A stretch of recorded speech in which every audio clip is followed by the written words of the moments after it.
So in reality, what I wanted to talk about is not the way that I've seen Dye use magnets, and I think using quadrupolar magnets for pain is fantastic. We don't work with a whole lot of really chronic pain sort of patients or real pain patients, and we tend to work a lot with sporty people, and so we're really chasing function more than chasing pain. Some of the most dramatic things I've seen have been treating pain, but I'm certainly not going to tell you anything that Dye's not going to tell you about using them for pain. And so what I've titled this is Quadrupolar Magnets and Somatic Function. It's really looking at function of the body is the way we tend to be approaching our use of magnets.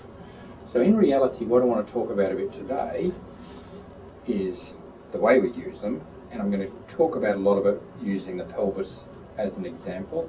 The pelvis, I think, is a great cornerstone for the body. It's what our whole spine and everything sits on, and what happens here affects the way our legs function, the way all our muscles work. It's also an area that it's really easy to be able to assess and see changes in the way our body's working and the way things are functioning. So we'll talk a little bit about the pelvis, then we'll talk a little bit about pain and talk about magnets and their relation to pain, which I'm not going to do a whole lot of because I'm sure working here you'll all have a fair bit of that. So I want to start talking about the pelvis and sacroiliac joints, really, and want to look at dividing the function there up into the passive subsystem, the active subsystem, and the neural subsystem, because they're all important for what we need to do and assess how things are functioning. And what we find is a quadrupolar magnet affects each of those systems, and sometimes quite dramatically. So starting and looking at that and it's almost a little bit of revision anatomy, and I'm sure a lot of you are familiar with a lot of this, but to make sense and follow logical steps through, I want to look at the different systems and how they affect sacroiliac joints. So sacroiliac joints have a relatively flat orientation, quite vulnerable to shear. Unfortunately, we need reasonable mobility through our sacroiliac joints as well to function properly, and particularly for our neural systems to function properly.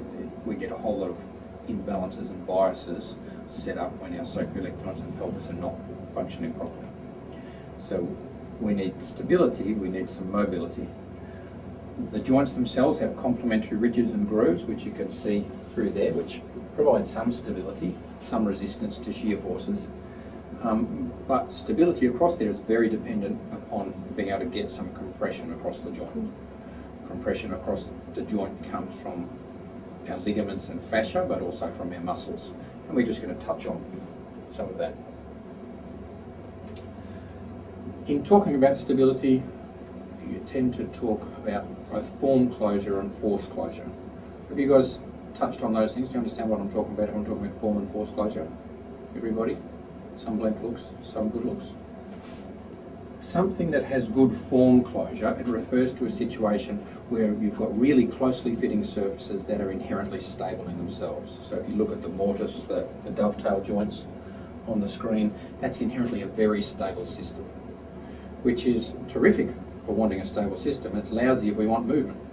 So the sacroiliac joint, we get some bits of form closure with the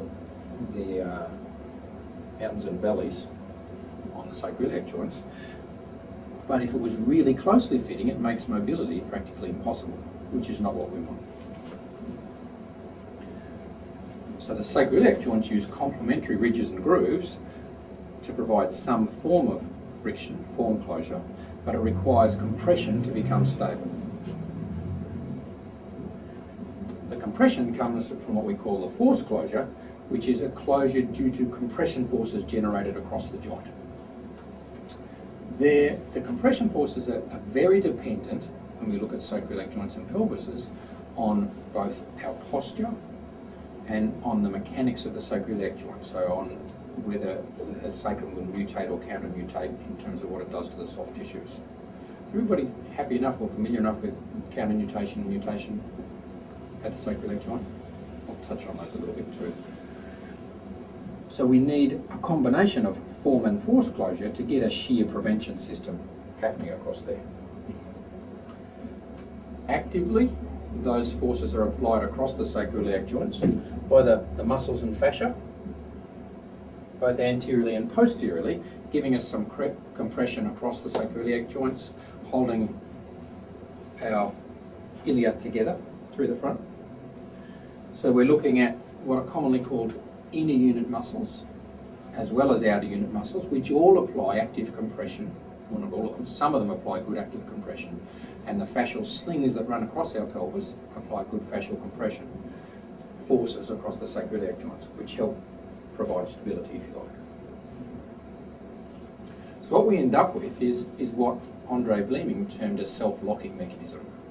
So we've got components of form closure, we've got components of force closure, which together help lock the sacroiliac joint up quite effectively. Help our pelvis form a stable base from which things can work. Those forces are extrinsic to the pelvis. There's ligaments and fascia intrinsically within the pelvis that must function well for us to have good pelvic intrinsic stability. So they're the nutation and counter-nutation that happen. When a pelvis is functioning properly, we've got to be able to have a nutation of the sacrum within the ilia to provide stability. Otherwise the muscles overwork like blazes, and particularly in sporting situations, we see people develop all sorts of inflammatory problems in the ligaments around the pelvis. We see them develop joint problems within the sacroiliac joints because they're jamming up rather than being able to accommodate some of the shears and some of the forces. So nutation is where the sacral promontory moves inferior and anterior, so it's coming forwards. The apex of the sacrum is coming backwards. Right? The PSIs at the back approximate, and your ilia actually flare a little bit so that it compresses across the top of the pubic symphysis. You can see that roughly in the diagram that you look at there. Now, nutation is really critical for the pelvis to be able to become a stable base. So it's for the whole self-locking of the pelvis to occur, the sacrum needs to mutate. The top needs to come forwards. It winds up most of the sacroiliac ligaments. Pretty much all of them except the long dorsal sacroiliac ligament wind up and get more tension as the sacrum rocks forward. Now, that's associated, because you've got your sacrum moving forwards, it's associated with an increase in your lordosis. Right? Now, I'm not saying we want a massive lordosis, but from a relatively neutral posture to lock up and wind up a lot of the soft tissues, your sacrum mutates. Counter-nutation, on the other hand, is the top of the sacrum moving backwards, the apex moving forwards, associated more with a flattening of your lumbar spine, and it unlocks your sacroiliac joints. Unlocks your sacroiliac joints and associated with a flattening of the lumbar spine. It's resisted by the long dorsal sacroiliac ligament. And often when you get people that are not locking properly through their pelvis, and you're feeling posteriorly through their lumbar spine and their sacrum, all the long dorsal sacroiliac ligament is really tender. Whenever you find a tender long dorsal sacroiliac ligament, you almost always find that that joint is not locking up properly. Okay? So looking at those briefly, nutation self-locks the sacroiliac joints, increases lumbar stability, and improves the mechanical advantage of important muscles. Counter-nutation does the reverse. It unlocks the sacroiliac joints. Lumbar spine is more susceptible to shear. Your sacroiliac joints are more susceptible to shear because they're less stabilised. You find the muscles overworking, trying to hold things together because they're not able to get the intrinsic stability within the joint very effectively. And it decreases the mechanical advantage of a lot of the muscles. If you've got somebody functioning from here, you see them all the time. Their glutes waste away, they've got none, and everything's working, trying to brace to hold things together because intrinsically they don't have much natural stability happening. And we then take those things into gait, walking, running, the like. What needs to happen when we have gait is when you weight bear, we need to have stability through here. So as your limb takes weight, your sacrum mutates on that side, providing stability, so your fascial systems and your ligaments lock up, give you some stability, and give you a stable base for the muscles, the weight-bearing muscles which are working on that side at the time, to be able to work. Your swing leg is coming through, and if you can imagine as your swing leg comes through, your ilium on that side is posteriorly rotating. Right, so you're getting one ilium coming forward and the other one coming back. Your sacrum is sort of rocking through a little figure of 8 movement as you go through that. But within that system of the ilium moving and the sacrum moving, whenever we're in a weight-bearing situation, you've got to have the sacrum mutate, providing stability on that side. Right, now, as your limb extends, you can imagine that this ilia is, if I turn around, as the limb extends through gait, you can imagine you've got the tension through your anterior structures, so that ilium is rotating forwards, and it's through here, you'll see people increase their lumbar lordosis, particularly if things are tight, but it's becoming harder towards the end of stance for you to maintain a nutated sacrum, because you're coming forwards with your ilium as well. You've got your sacrum already forwards, you've got your ilium coming further forwards, which tends to unlock, but at the beginning of your swing phase where it's less important for everything to be locked up. It's a well-functioning system when it works properly.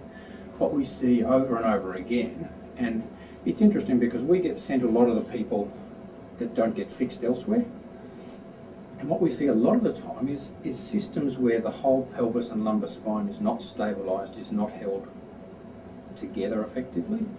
We see very few problems that general sports medicine, physio, osteopaths can't fix that are stiffness problems. We see a lot of them that are not fixed that are too much mobility problems.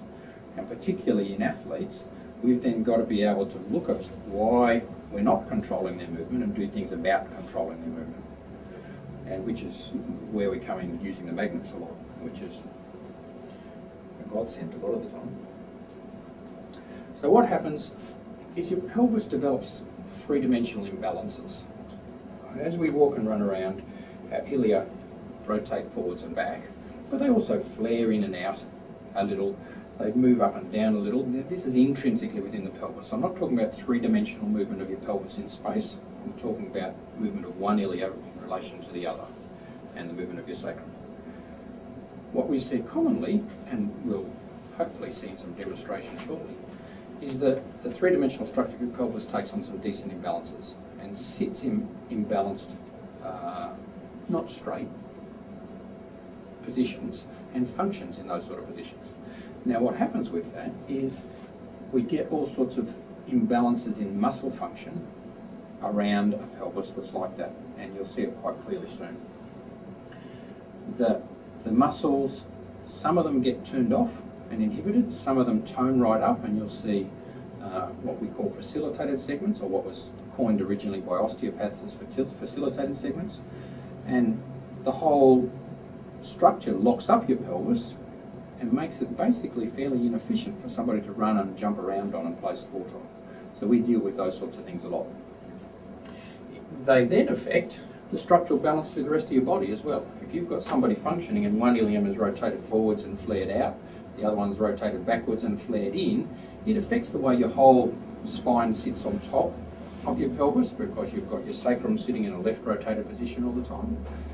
What it does with your pelvis, because this ilium will rotate anteriorly, it'll internally rotate your leg.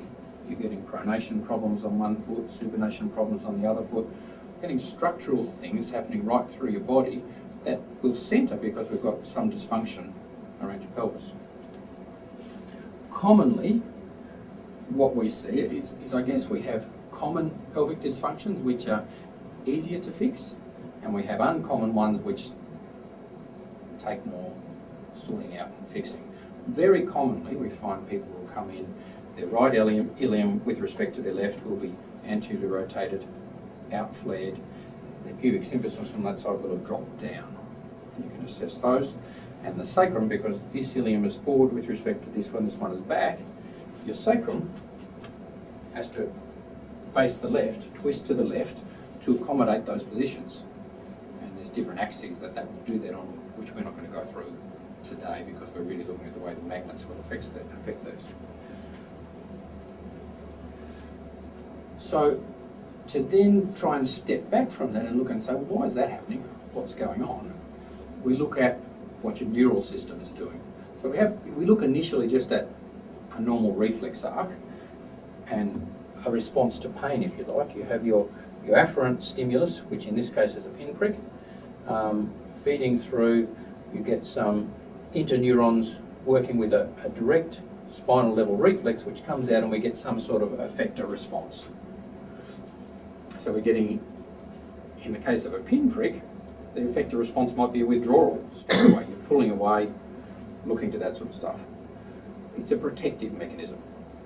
What happens with that is if the stimulus is enough so that it's not just a pinprick and we're withdrawing and we're getting some ongoing stimulus like an injury and inflammation and pain, we're getting a whole lot of afferent input from an area coming in that will produce an initial response, and the initial response may be withdrawal if that's appropriate, but if it's a tear, it ends up being some increased tone in the muscle, some protective responses through your body because of pain. You're getting ascending pathways sending signals up to your thalamus, which are then sending different inhibitory patterns down through your body. When we're looking at overuse injuries, what we see with those, with the combination of the ascending, descending pathways and the local responses, is these imbalances setting up where some muscles are spasmed. So an injured muscle will often spasm, everything will turn around. Your reciprocal muscles are often inhibited, and you'll get patterns all around the body that fit in with some facilitated segments and some inhibited segments.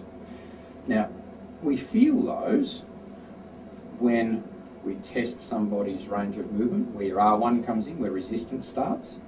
We feel those assessing tone of a muscle. Now, tone of a muscle is one of those nebulous things that are very hard to objectively assess. It's not that hard for us to clinically assess because that's what we do. That's what we do with our hands and that sort of stuff.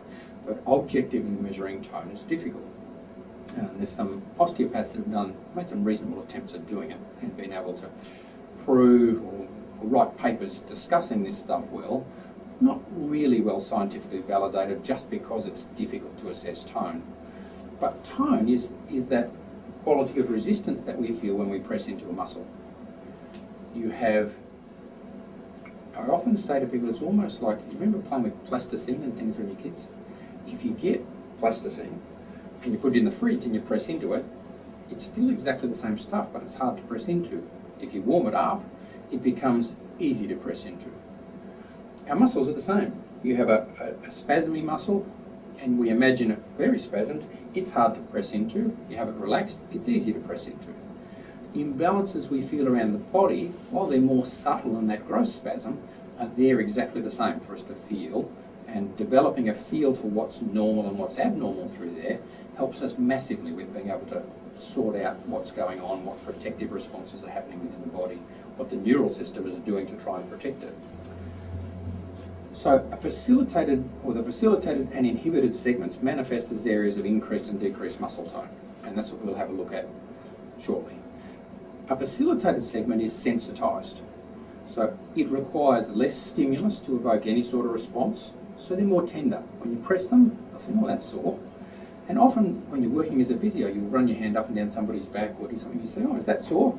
The patient often says, how do you know that's sore? It feels wrong to us. The tone's increased, something's wrong with what we're looking at. You press it, and they will say, oh, how do you find that? And it's not that hard because our hands find those tissue abnormalities, what osteopaths call lesion segments. Right? It's a tone difference that we feel when we do that. It also, because it's a facilitated segment, any response that you get takes longer to subside. And it's quite interesting because it's not just pain that they respond to. When you get a lesion segment like this and everything is facilitated, all sorts of other inputs that may be normal will fire that off. And Ivan Kaur, who started talking about these things in the 70s and 80s, termed those lesion segments as being almost like a neurological lens. Everything focuses on the area and you get exaggerated responses at that involved segment. So when we're working with them, particularly before we have magnets, we have to be very careful when we're treating those areas. We spend a lot of time working things with our hands and freeing things out. Because that segment is so sensitized, if you actually work it very hard, you get an exaggerated inflammation, an exaggerated pain response, you set off all these other imbalances. And so we were finding, for instance, with those segments that might be toned up, if we're talking about a TFL, you might want to free this out. And even just the difference with being able to get in there and do some gentle cross fibre work or things like that can be too much for it. We would be looking at stimuli that were much more static, so we really gently trigger pointed without moving, because we're almost trying to tone down a system. Anything that got aggressive, even if we're treating the right area, would get an exaggerated response and often make people worse. So when we're looking at people with these sort of patterns, we get a real pattern of increased and decreased tone through the body. And they tend to lock up the pelvis and make it dysfunctional. So commonly, in the common patterns that I talked about before, where one ilium will rotate anteriorly and flare out, you'll get often increased tone in your right side TFL, your right side psoas, your right side iliacus, differing patterns through your adductors, so I didn't put those down. On your left side, your posterior gluteus medius will tone up. Lateral rotators a lot of the time, although your piriformis sometimes will be on your right. Your lumbodorsal fascia and erector spinae will all tighten up on your left side. There's patterns that hold you in a dysfunction position. Now, for years we spent time freeing out all those tone imbalances, which would straighten up somebody's structure. They'd walk out half an hour later and it'd all go back to how it was. So then we started teaching people to treat themselves with lots of those areas and roll around on, do their own trigger point therapy, roll around on balls and things like that, so they could do it each day. And if they do it each day and spend probably 10 minutes on each trigger point area, 10 days, 2 weeks, they were sort of maintaining balance through 24 hours. And we would then be looking at retraining all the muscles, retraining their movement patterns, retraining everything like that to be able to maintain that sort of pelvic structure. And with a lot of those things, we still do a lot of retraining of transversus and multifidus and a lot of things that the researchers at UQ are doing a fantastic job with. And as an aside to some of this, we did some research with Julie Hydes with the lions, which was fantastic, because a lot of the assumptions that we work under on trying to retrain a lot of this didn't particularly work.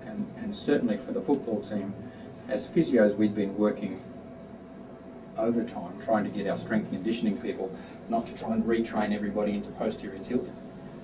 We wanted everybody to work from a neutral position and things through there. And a lot of the research that we did with Julie showed that, and if we retrained people into these positions, they developed bigger imbalances, measurable imbalances on MRI and things like 25% difference in the size of one psoas compared to the other. And the groups that didn't develop the dysfunction just didn't do those sorts of things. The worst people we had were the people that were actually doing Pilates, but with a Pilates instructor that was retraining everything here. The next year, we retrained them with Pilates and some other retraining as well, but in a neutral position, and those people actually did much better. So it wasn't Pilates that was good or bad, it was the body function that we were encouraging people to go through, was good or bad. So all of this and the way things lock up is massively affects the way our system works. We've got to have everything working well, and we've got to have everything working from a neutral position. So where does all that leave us in terms of the magnets? And I'm not going to look at a big quadrupolar magnet talk. Basically, the positives and the negatives in a quadrupolar magnet form an X within a disc, but the positives attract, the negatives attract, and they repel the opposites.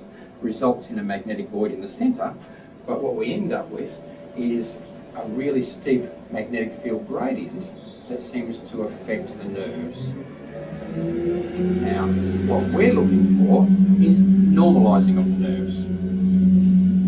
And look at the trucks going past outside, creating a lot of noise. The steepness of the magnetic field gradient is what affects the neural function. And there's good studies that do that. Vanderbilt University Takes you long to get things done, doesn't it? Hey, get off that lawnmower.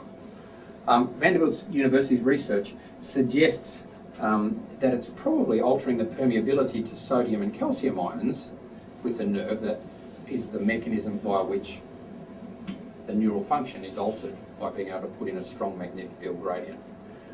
That's not the purpose of the talk, but what becomes interesting is if we can apply a magnet over certain areas, and I'm sure you've all seen it in terms of pain, you can stop the action potentials firing, you can get rid of people's pain quite effectively.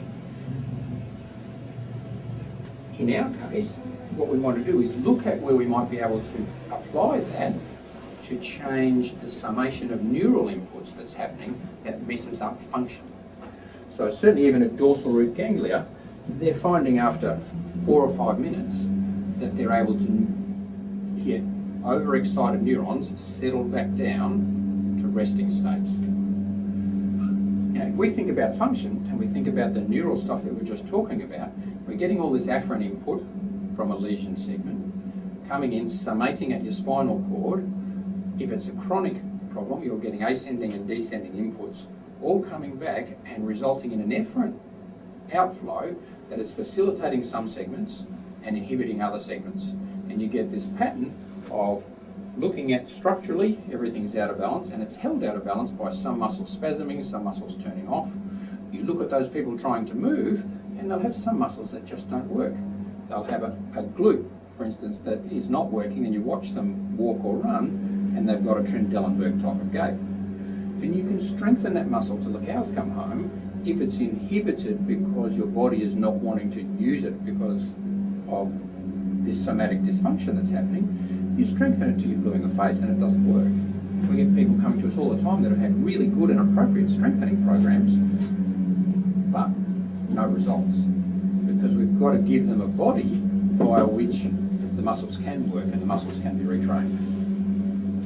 So if we look at this function of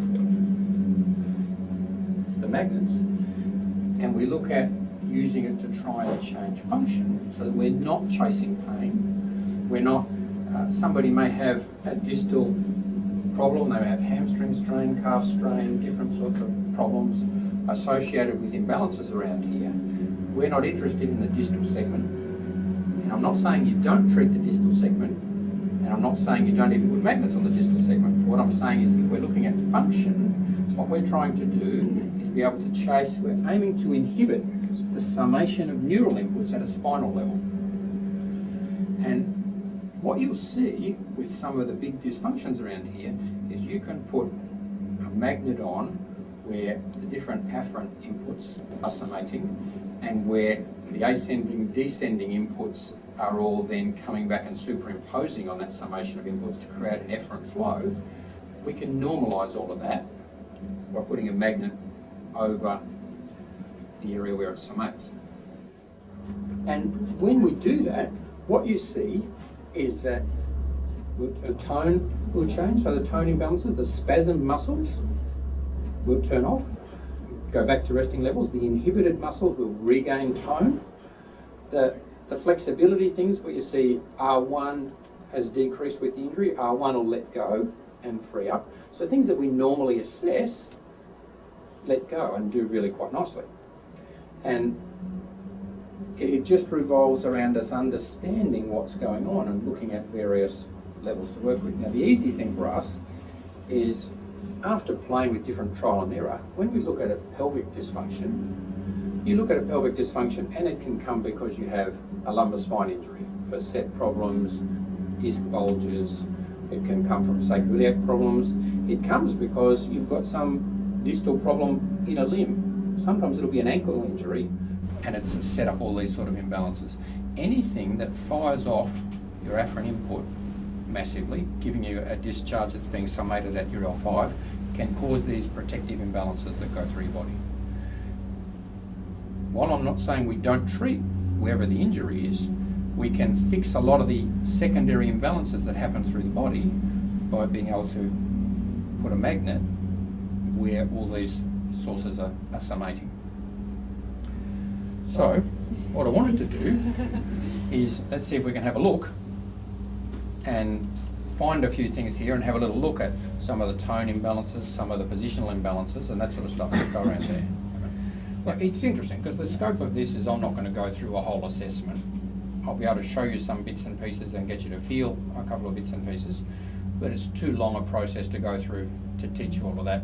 Even a basic pelvis muscle energy course is really 2 days to go through and get it properly, and then you walk away and you still think, what the hell was that? Because it's quite different to everything else that we do. Positional diagnoses when we're not used to them are different, and some of the tone things are different. And it was actually funny, I still remember that the first course I did was with a North American osteopath. And I'd gone through 3 one-week courses with him, and then said, they weren't concurrent, so there was a week and then I worked for 6 months, there was another week and then I worked for 6 months. And at the end of the 3rd course, I went and said to this guy, listen, we see all these things, we're working with these things, but we're really finding, because I was working at a sports institute, we're really finding that we can't get these things to maintain very well. We can see all these dysfunctions, see all the problems, but we're not maintaining the changes very well. He said, oh, it doesn't work with sports people. It was like, yeah, thanks. Could have told me that some time ago. We then worked with other people overseas and looked at what they were doing, other sports people, and we played with a whole lot of ideas, which is where we got to change what some of the muscle function was doing with trigger point stuff and injections and dry needling and all sorts of things to change what's happening, to be able to change the structure, because the muscle energy techniques work beautifully with sedentary people, don't work near as well with active people that are really pushing the limits. And it gets back to almost what the layperson calls muscle memory all the time. If a muscle has increased tone and another one is inhibited, unless you completely break that system and balance things out, when you go to use it again, next time you train, it just recreates the whole dysfunction. Which again is what's fascinating. In these situations, we can get a magnet and put it on the right sort of spot, let everything go, and the person can train and can often perform and get much more function from their body while they're retraining it. Now, it doesn't mean because we put a magnet on and stop all the summation of neural inputs, it doesn't mean that they're fixed. It means we've been able to create a better, more aligned structure, and we've been able to give the muscles a better starting point because some aren't spasmed and some aren't inhibited. We still need to correct the problem that set up the problem in the first place, which may be a technique problem with the way they run, maybe some weaknesses, some tightnesses, some patterns of use. All of those things we need to recreate. So I'm not saying that a magnet changes all of those dramatically. It just lets us take the first step really well of being able to balance out the structure. If people have had really chronic problems, we may put a magnet on them and it'll straighten up this, and their lumbar spine starts to straighten and they'll get up to a thoracolumbar junction or somewhere higher up that doesn't want to accommodate those changes. It's been so used to being rotated and side bent for some time that we then have to do some local therapy around here, letting things go. Or sometimes we actually stick a magnet there, and which will straighten things up, working on exactly the same theories. So what I want to do now, is this the best bed to use?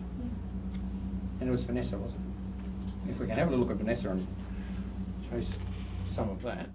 I'm deliberately leaving out some of the overall movement tests and a lot of the bits and pieces that we would look at around here, because the purpose is to demonstrate the difference that a magnet will make just with some of the function.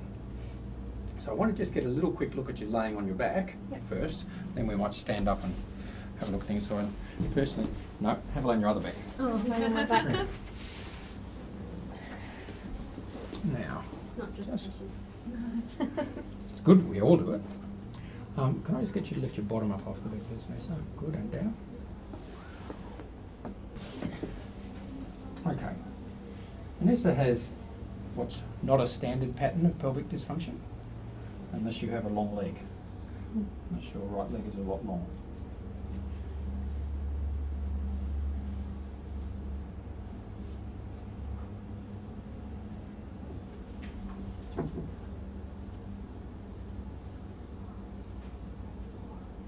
Okay. You guys want to come and just have a quick look to start with, please? Maybe come around this side where possible, or have we had someone look at this before? You get treated, do you get pain? I get back. Okay.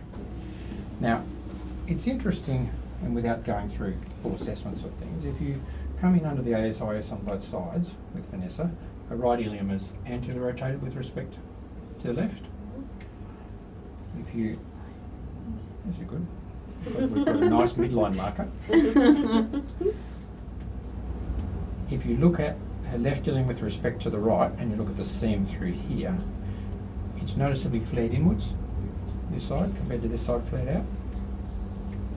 Excuse me 1 minute.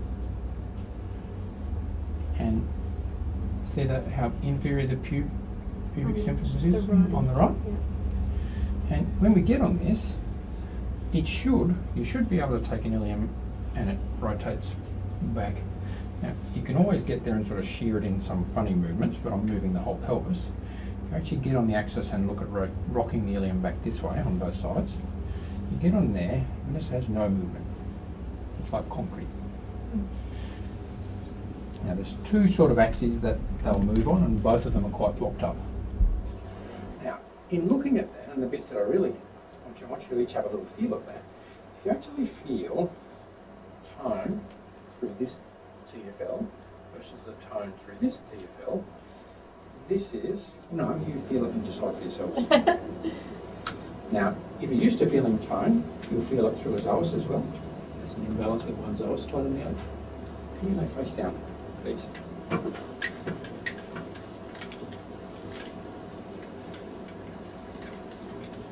Now, in fitting with what we saw with her ilia positions, her sacrum, if you in off the PSISs and drop in, the depth to this side of the sacrum is deeper than the depth to this side.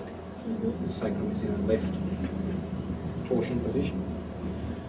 And if you feel through the gluteal, so posterior gluteus medius is tone imbalance one side to the other as well, which you can feel.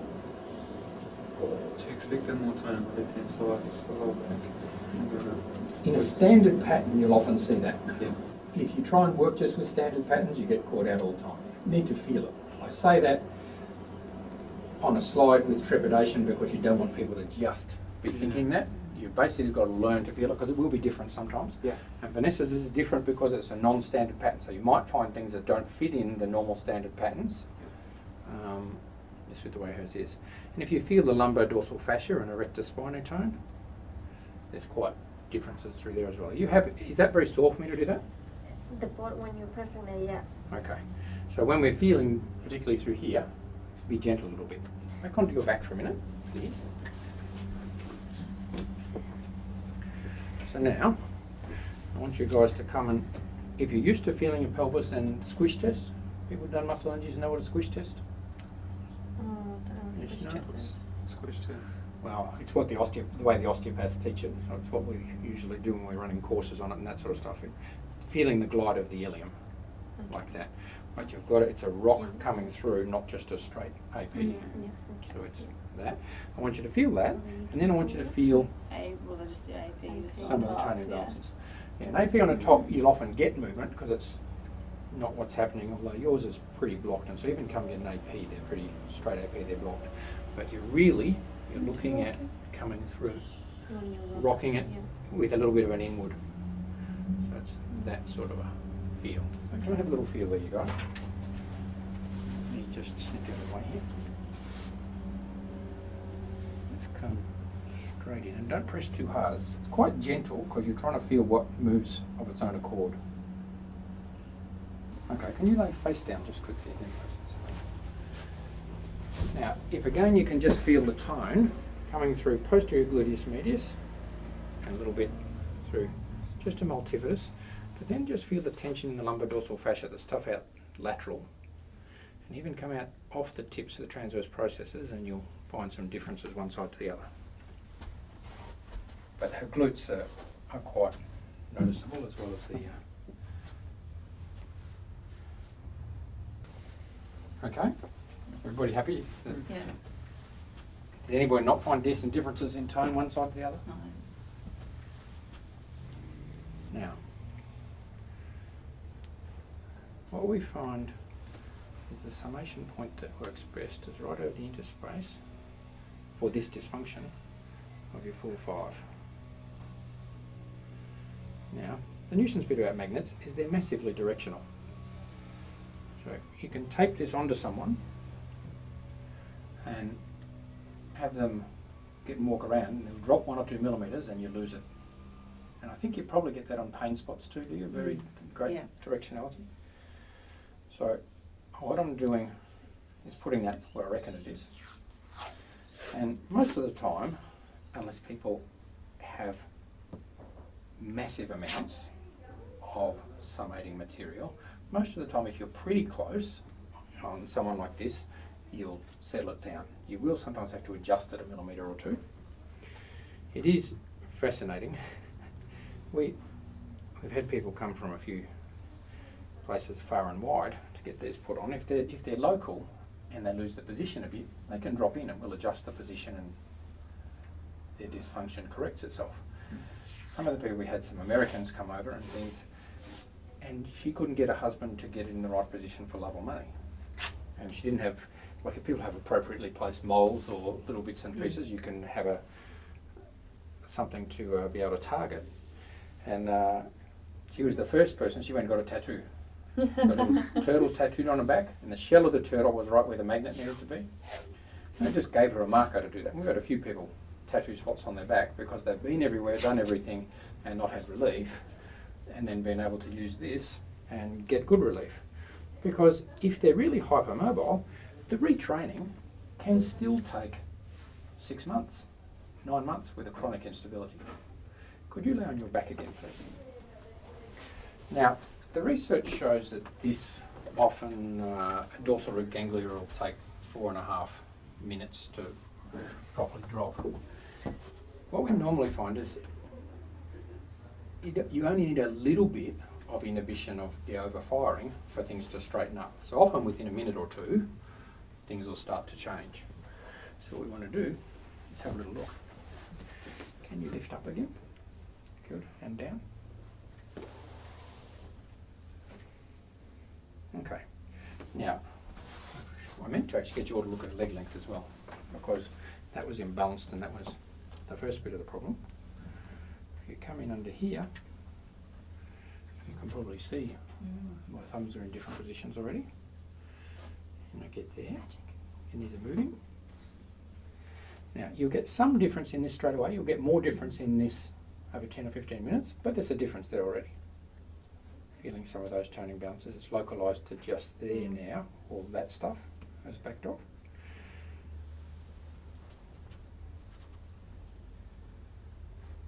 Still a little bit in there. Can you lay face down, please?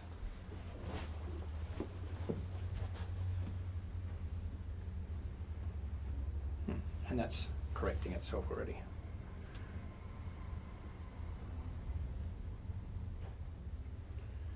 Now, it's interesting because there's a paper I read recently that measured multifidus bulk, a half-hour treatment session, and then remeasured multifidus bulk, and the multifidus had expanded dramatically. And there's no chance you can strengthen it within a session like that. All they'd done with the treatment of the lumbar segment is remove the inhibition, let the neural firing, the neural tone restore itself, and the muscle just gained function, which is all this does. All right, it's just hard to quantify. We need more studies. That was a good case study. We need those things to happen over and over again, which is what we were able to do with the lions, looking at things. There's still some difference, multifidus one side to the other, but I think it's picked that up a little bit. It's not as dramatic as some of the others that you'll see. The lumbar dorsal fascia, the stuff out there always takes longer, and because some of it is connective tissue change, because someone's been in dysfunction for a while, this still often needs treatment. Can you lay on your back again and let everybody have a little feel of that, please? So come and feel the joint movement again. Now the interesting thing is there's a whole lot of areas of your body where this is happening. The pelvis is just the easiest place to assess it because you get big tone imbalances that are easy to assess and easy to look at. And this will often a pelvis will often be like this because somebody has a lumbar spine problem. I'm not saying everything happens for the pelvis. The pelvis is just a good mechanism for us being able to assess what neural input, what's happening with the summation of neural inputs around the body. Cool. And it doesn't mean that nothing else needs to be treated. It just means that this helps us take the first step. And look, we often send people away and they'll be taped up for a couple of weeks with a magnet on their back. If they don't have instability or hypermobility problems, they often only need it for 2 or 3 weeks. Some of the people that have had instability, hypermobility problems, they wear it daily for a year. Is it always L4, L5? L4, L5 is what works with this. It's where a lot of your, I think where we get almost the best purchase of getting a lot of the afferent and efferent summation of inputs with playing. Through a thoracic spine, a lot of these people have thoracolumbar junction stiffnesses and that sort of stuff. And again, I'll play a little bit over a couple of levels, but you can sit it there for 5 minutes, come back and reassess the PAs, and the PAs are cleared. And the tone through the rectus spine around it have cleared. And those people we were getting back weekly and treating for 4 to 6 weeks to actually get the changes that we're getting in one session, leaving it taped. And look, they might, again, some of them need to wear that tape on that area for a couple of months, and then you can take it off and it'll stay free. I'm not saying we don't treat it and do some other things as well, but it greatly decreases how often they need to see us. And lets us get into retraining the whole system and all the movement patterns and all the other things that we do heaps of, but lets us get into that straight away. Because retraining those movement patterns when people have decent dysfunctions is, in sports people, very close to a waste of time. You can do it with sedentary people and get a little bit of function, but it's one of the things that we see all the time. Yeah, just because they go back and use it and they reset up tone imbalances. You might want to leave that there for a little bit and see what your back pain does. What if you educate the athletes like Leave it on in the for best possible way? So they're not going back to that full maximum I know what's training the capacity. problem. What's that? Would that be With helpful? my pelvis positioning, We do that at which, we do that at changed times a when it's bit. necessary. And With an athlete, if we can keep them functioning and training at the same level, even if they're going to get better a little slower, they prefer it. So we discuss that with them most of the time. Most of them will say, if I can keep training and it takes a bit longer to get better, I'll be really diligent with everything, I'll do everything like that, they'd rather do it. You give them 4 to 6 weeks of backing off some of their activity, they think it takes them too long to get back. So most of them will choose to do that. Some of them, particularly if they don't have the financial resources to come in semi-regularly, we'll back them off stuff. But these are great because they save people heaps of physio treatments with us needing to correct the dysfunction. So if it's like somatic, like neural input, it's best between the interspace. It's best wherever you find you get the result. For a pelvis problem like this, it really seems to be better L4-5 interspace. We play with it sometimes if something's not helping. The nuisance bit about the magnets as well as you can't stick them on L4-5 and L5S1. It's too close together. Their magnetic fields interact and mess up. Do you just use the big ones, or do you try to use the smaller ones sometimes? Use the smaller ones sometimes. Yeah. We just almost, I guess, feel that we get a greater coverage being able to use a big one. I actually think the horse magnets, and it's an interesting thing that we've never chatted about, I think the horse magnets are nearly too strong. Yeah, I reckon we get a little bit of motor nerve dysfunction. Interesting. It is interesting. I've had them on myself, and you just almost feel a bit bony lock up, and I don't feel I can get the same control. Yeah, We've had a few people say those things. So, but with this level of thing, it's great. Okay, cool. So do you use the same as what you've got there, the same magnet? You use the same device? That's it. Yeah, that's the Yeah, exact same we one. just Yeah. and I've had the experimental ones on the Pro H's do the same Yeah. thing. Okay. Cool. And I haven't noticed any great difference in Yeah. how well it works or not works, and all of them are a little bit finicky. Sometimes you get people and you'll change it 3 or 4 times to get the right spot and only be changing it by a couple of millimetres. And people that are overweight, you actually need to put it on, tape it on, get them to walk around, because that the little bit of soft tissue drop that happens with those people will mean the magnet's in the wrong spot. So I actually put it on almost with them upright, control that sort of stuff. Fair enough. And some of the finicky ones we need to do that. Yep. Thank you, That's Peter. amazing. But yeah, that's how we use it, and it's a godsend for us with lots of those things, Yeah, I can imagine. and helps things sort out. And they don't worry you. Awesome.